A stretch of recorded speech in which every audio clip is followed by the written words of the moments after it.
என்ன பத்தி கவி எழுத கண்ணதாசன் இல்லையே, எனக்காக குரல் கொடுக்க சந்திரபாபு இல்லையே.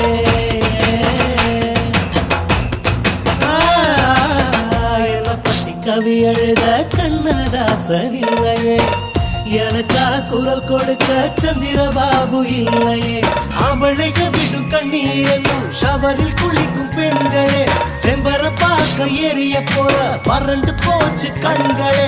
சவுரி முடி எது கடி அது ஆண்களுக்கு சவுக்கடி, இதயமெல்லாம் காயப்பட்டு இன்னும் ஏறி விட்டது திருக்கடி.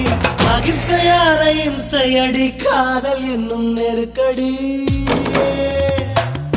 கிடக்கல கிடக்கல பொண்ணு ஒன்னும் கிடக்கல, பிடிக்கல பிடிக்கல எந்த பொண்ணுக்கும் என்ன பிடிக்கல.